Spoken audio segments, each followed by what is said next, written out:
Ligji për përfaqësim të drejtë dhe adekuat për mekanizëm të përcaktimit të etnitetit të punësuarve do të ketë gjuhën në letërnjoftimin e aplikuesit. Zëvendës kryeministri i parë Izet Mexhiti tha se gjuha amtare do të jetë kyçe për përcaktimin e etnitetit, ku edhe do të bën punësimet në të ardhmen në bazë të ligjit për përfaqësim të drejtë dhe adekuat. Edhe kjo është në ligjin, tash nuk është zgjidhje ligjore, është ligj i posaçëm për përfaqësim adekuat dhe është fut letërnjoftimi dhe dokumente të tjera personale për përkatësinë etnike, domethënë pa e deklaruar, domethënë shifrat qartë se cilës përkatësie etnike i takon. Dhe mendoj se ata ma nuk dinë se çka flasin, gjithçka që flasin ma janë kundër vetvetes, kundër asaj që kanë deklaruar në të kaluamën.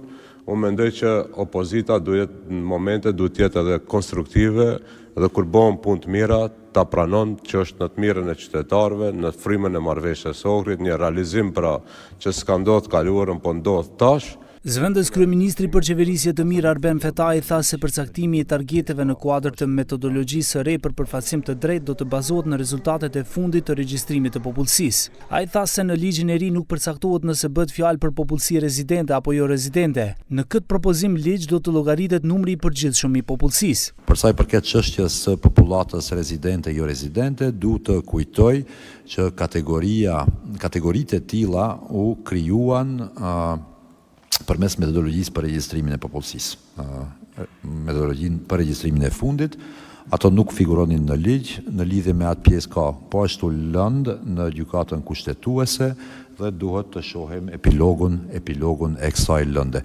Pra unë këtu do ngelem në këtë nivel, përgjegjësia do jetë në kuadër të trupit koordinues dhe të Agjencioni i Administratës, i cili bashkarisht dhe me miratim të trupit koordinues do sjell metodologjinë e re. Për zbatimin e këtij ligji paralajmërohet të formohet një trup koordinues në nivel politik i cili kryesohet nga një zëvendës kryeministër, me pjesëmarrje të ministrit të administratës publike, ministrit të financave dhe agjencisë së administratës, të cilët pritet të konkretizojnë përmbajtjen e metodologjisë. Ky ligj vjen pas shfuqizimit të mekanizmit të balancuesit nga gjykata kushtetuese. Zëvendës kryeministri Mexhiti apeloi opozitës që të jetë konstruktive dhe të mbështesë punët që janë në të mirë të qytetarëve, siç shtoi ai, që janë në frymën e marrëveshjes së Ohrit.